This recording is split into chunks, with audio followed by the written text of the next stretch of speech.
Meus amigos, bem-vindos ao canal Memória Esportiva com Marcos Arantes.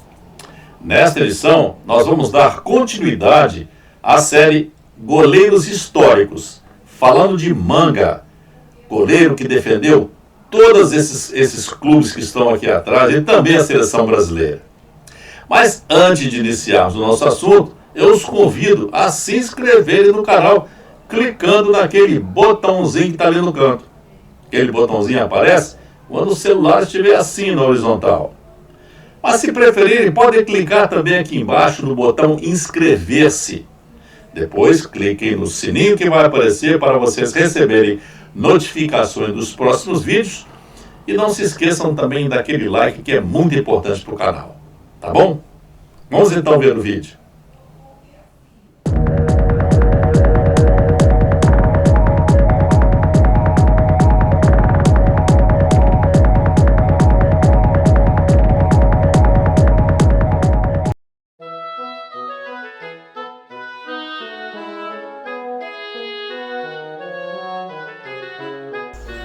Ailton Correia de Arruda, mais conhecido como Manga, nasceu em Recife, Pernambuco, no dia 26 de abril de 1937. Segundo a crítica especializada, foi um dos melhores goleiros da história do futebol brasileiro. Começou sua carreira no Sport Clube do Recife, na equipe de juvenis, já demonstrando ser um excepcional goleiro ao conquistar o título pernambucano de juniores de 1954, sem sofrer nenhum gol. No ano seguinte, o técnico Gentil Cardoso o promoveu para a equipe principal do esporte.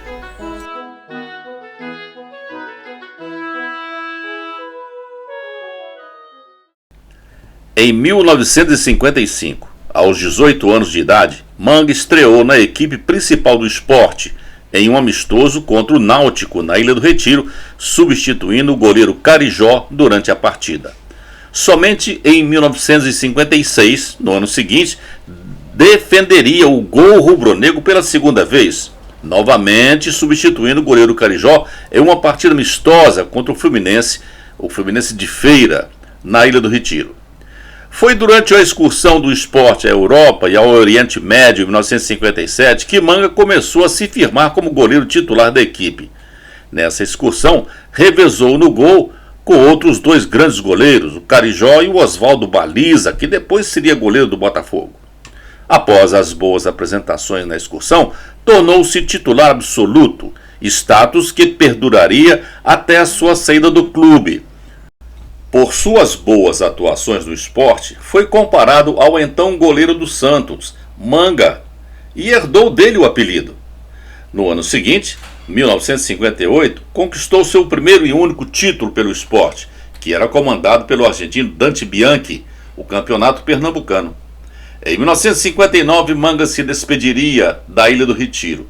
Em sua última partida pelo esporte contra o Ferroviário pelo Pernambucano, até gol marcou. Depois partiu para o Botafogo. Manga chegou ao Botafogo em 1959 aos 22 anos de idade, onde jogou durante 10 anos, como um dos destaques da equipe.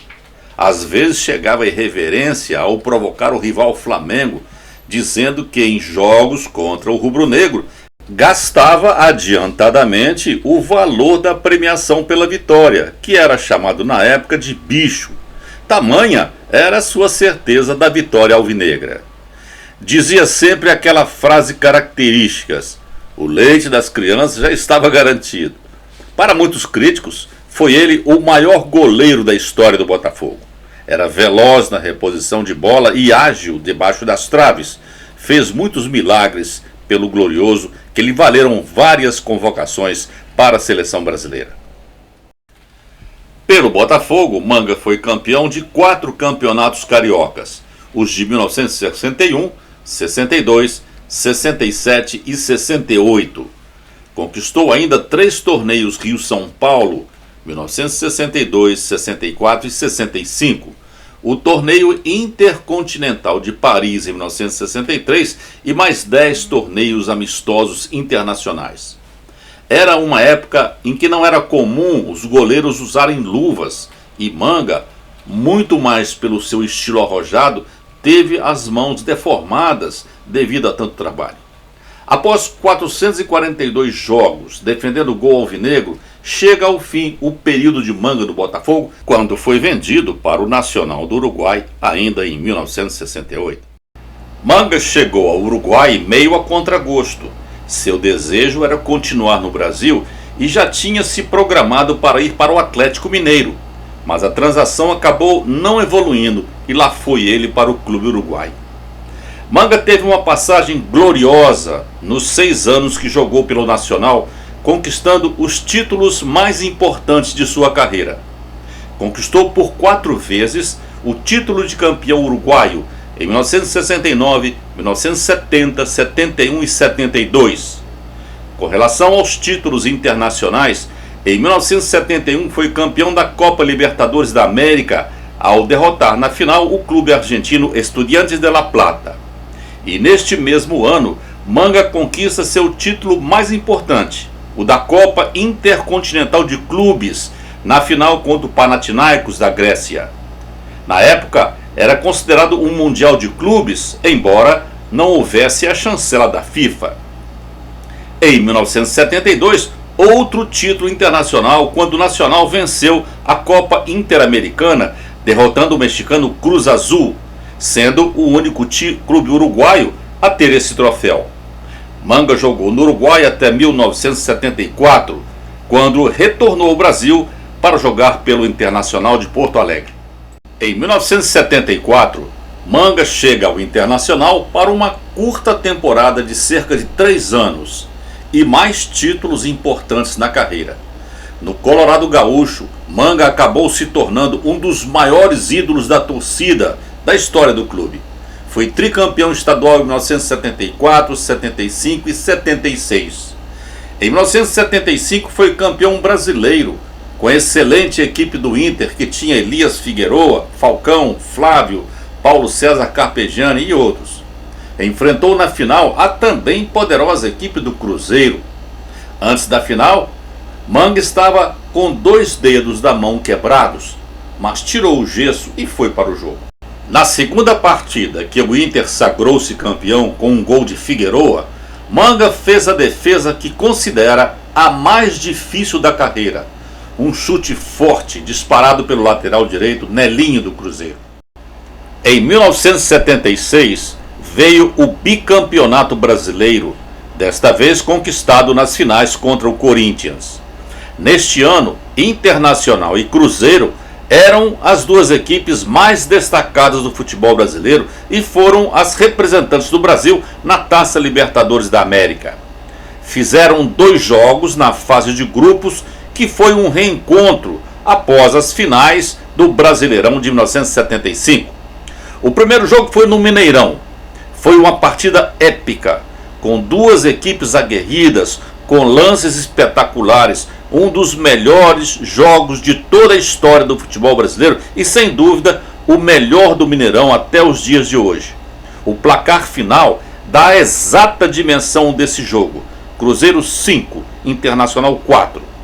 Comentaristas e a imprensa em geral destacavam o jogo como uma obra de arte. Arthur da Távola, em sua coluna, escreveu que, abre aspas, foram raras as vezes que o futebol brasileiro viveu instantes tão maravilhosos. Fecha aspas. O Cruzeiro jogou com Raul, Nelinho, Moraes, Darcy Menezes e Vanderlei, Zé Carlos e Eduardo, Roberto Batata, depois Isidoro, Jairzinho, Palhinha e Joãozinho. O técnico era o experiente Zezé Moreira, um dos mais tradicionais treinadores do futebol brasileiro, e foi o técnico da seleção brasileira na Copa do Mundo de 1954. O Inter jogou com Manga, Cláudio Duarte, depois Valdir, Elias Figueroa, Hermínio e Vacaria, Caçapava e Falcão, Valdomiro, Flávio, depois Ramon, Escurinho e Lula. O técnico era Rubem Minelli. Após a sua gloriosa passagem pelo Inter, Manga, já aos 40 anos de idade, foi jogar no Operário de Campo Grande, no Mato Grosso do Sul. Foi campeão estadual em 1977 e permaneceu no clube até o ano seguinte, quando foi jogar no Coritiba. No Coritiba, Manga ficou apenas durante a temporada de 1978. mas continuou conquistando títulos, pois com o Coxa foi campeão estadual daquele ano. Manga foi um daqueles goleiros longevos que mantiveram o bom desempenho durante toda a carreira. Isso pode ser constatado quando, em 1979, aos 42 anos de idade, ele retorna a Porto Alegre, desta vez para defender o gol do Grêmio, o grande e principal rival do Internacional, clube pelo qual também brilhou. No tricolor gaúcho, foi campeão estadual de 1979 e lá permaneceu até o ano seguinte, quando foi jogar no Equador. Em 1981, Manga chega a Guayaquil, no Equador, para jogar pelo Barcelona daquela cidade. Com a equipe equatoriana, foi campeão nacional deste ano. O Barcelona foi o último clube pelo qual jogou. Lá, em 1982, aos 45 anos de idade, ele encerrou a carreira configurando-se como um dos jogadores de maior longevidade da história do futebol mundial. A primeira convocação de Manga para a seleção brasileira se deu em 1965, quando ele jogava pelo Botafogo. Neste mesmo ano, defendeu a seleção em mais 5 amistosos no Brasil e no exterior. Um desses jogos foi no Maracanã no dia 21 de novembro, no empate de 2-2 contra a União Soviética. Manga aí aparece com o lendário goleiro soviético Lev Yashin, o Aranha Negra. Em 1966, Manga fez mais 7 amistosos pela seleção e foi um dos 47 jogadores convocados inicialmente para a Copa do Mundo da Inglaterra. A fase de preparação da seleção começa de forma muito criticada pela imprensa.